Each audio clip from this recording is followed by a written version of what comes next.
Welcome students. In our previous session, we had gone through classification of programming languages.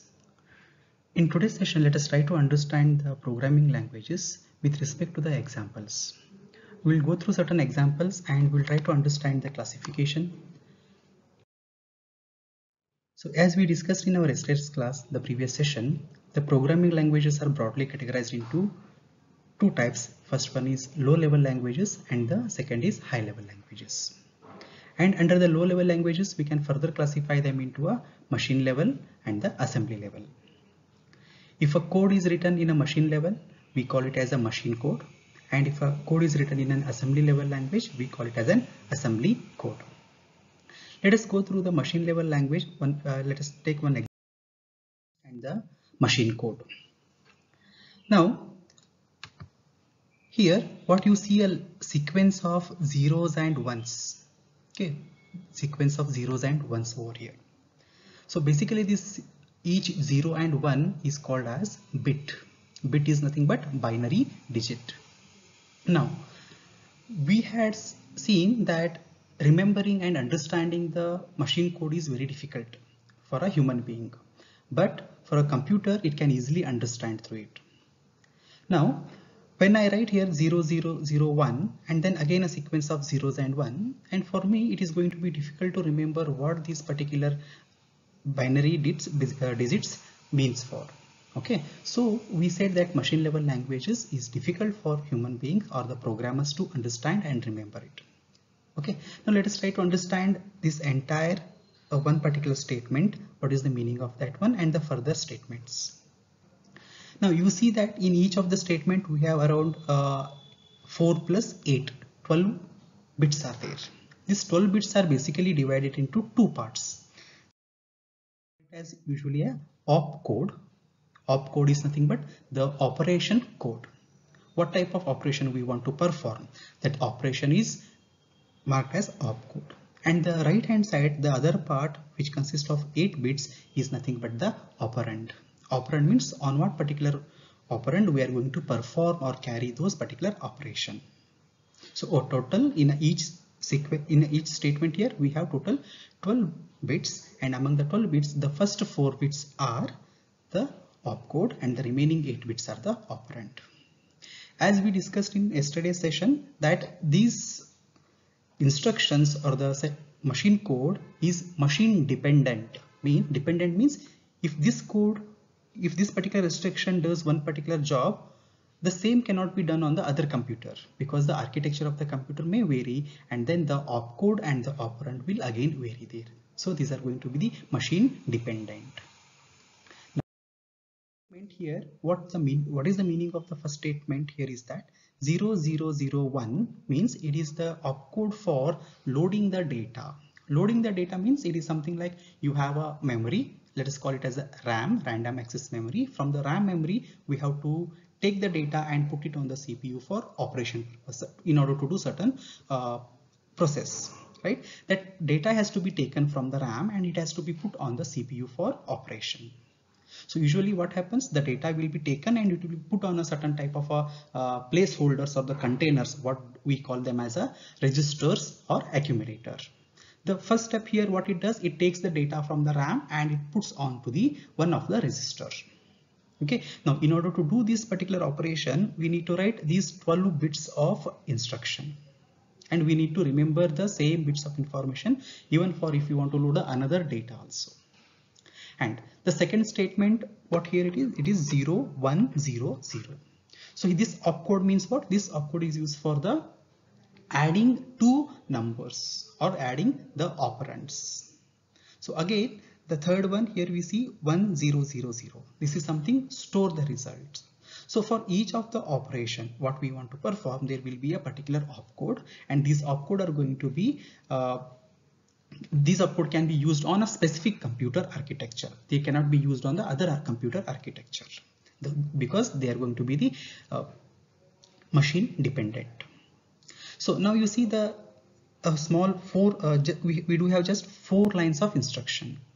What these 4 instructions do, it just adds the 2 numbers and stores the result back onto the memory. Look at the number of digits and we have written here. For a programmer, it is going to be difficult in order to remember, okay, or suppose if there are any errors, if you want to solve those errors or if you want to debug the errors, it is going to be very challenging when we write a programs with respect to machine level language. Okay, this is the main disadvantage of the machine level language. But for the computer, if we give some data or the instructions in the form of zeros and ones, computer will be very happy because it understands the zeros and ones, because zeros and ones are the code which machine can or computer can understand. Okay, understood, students? Let us go to an example for the assembly level language. Now, again here there are 4 statements. You may see some statements are here. When you compare this with the machine level language, we are just trying to replace those binary digits, that is bits, with respect to a something called as a mnemonics. Okay, so yesterday we had gone through what mnemonic means. Okay, now, mnemonic basically these are the symbolic codes. Okay, now you see in the first statement what we have, LDA. So the meaning of this LDA is one of the mnemonic. Okay, LDA meaning is load accumulator. Okay, accumulator means it is kind of a placeholder or a container where the data is going to be stored. Okay, for any particular operation. The second part is the memory location. So the memory location here it is written as 000E. So this number is in hexadecimal number. Okay, you will in the another subject, computer fundamentals, you will go through the different types of numbering systems. One of the numbering system is the hexadecimal. Hexa means 6, decimal means 10. So total 16. A number system which consists of 16 different digits. Okay, we name it as a hexadecimal number system. Okay, now the meaning of this first statement is LDA 000E means the instruction says to the computer that there is some data which is stored in the memory location 000E in the RAM. That data you have to copy and place or store it in the accumulator by the accumulator A. Okay, so LDA load this particular data which is present in the memory location and put it onto the accumulator. So basically this accumulator or a register means these are the very core components of a CPU where the processing happens. Okay, then the second statement you see here, it is add space B comma C. So here the add is what? Add is another mnemonic. Okay, it is another mnemonic. So as the name suggests, add means it is going to add something, right? So what it is going to add? The things which we have written on the other side, that is B and C. Now again here B and C are what? These are the registers or containers or placeholders where we have the data. So the contents of C will get added into B and the result will get stored into B. That is how this particular statement works. Add B comma C means the contents of C, the register C, you add it into the content of the B register, and the whatever solution or the sum you get, that you store in the B register. Okay, then the next statement what we have here, STA 000F. So again here the first part, that is STA is store accumulator. Store accumulator means it is the reverse of the LDA. So what the store will do now? Store will transfer the data from accumulator back to the memory location, which is described in the second part here. The second part is what? 000F. So whatever the data it's stored in the accumulator, you just put it back onto the one memory location which is defined over here. In this particular memory location, you go and put it back.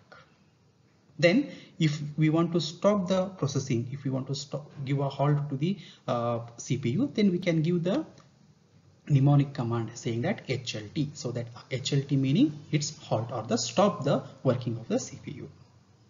So the similar code which I had shown you earlier with respect to the machine level language, that those binary digits, the statements which are written in the bits, are converted into something called as an assembly level languages, where it consists of a set of mnemonics and the corresponding these basically B, C are what, these A are what, these are the registers, and the 00E or 00F, these are the memory locations.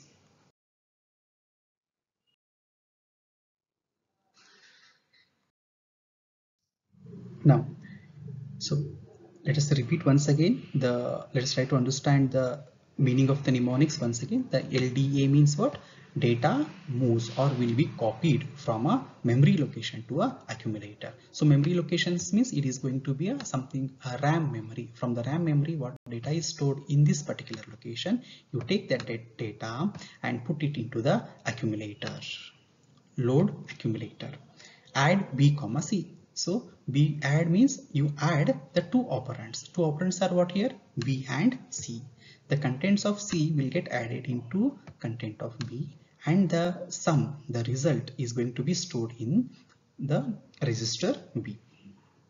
Then the third is STA. So store accumulator. Store accumulator means the data what accumulator contains, that data you again put it back onto a memory location. So this memory location is going to be on the RAM, that is random access memory.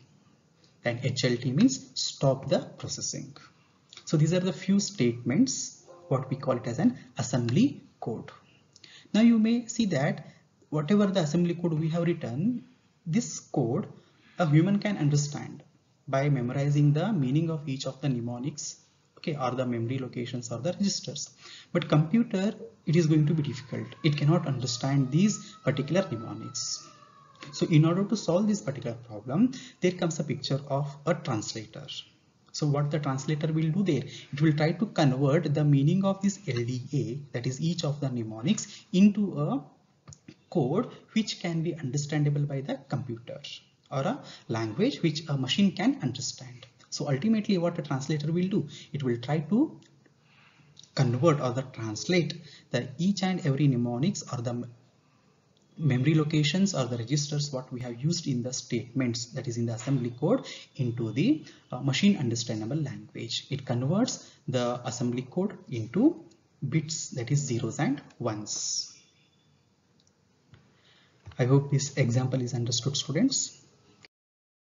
Third one is high level language. So in the high level language, we are going to study a C programming in this particular semester, and throughout the semester we'll try to understand the concept of C programming and how to write the programs or the instructions, okay, in C programming. In detail we are going to study from the upcoming classes. I hope these examples are understood, students.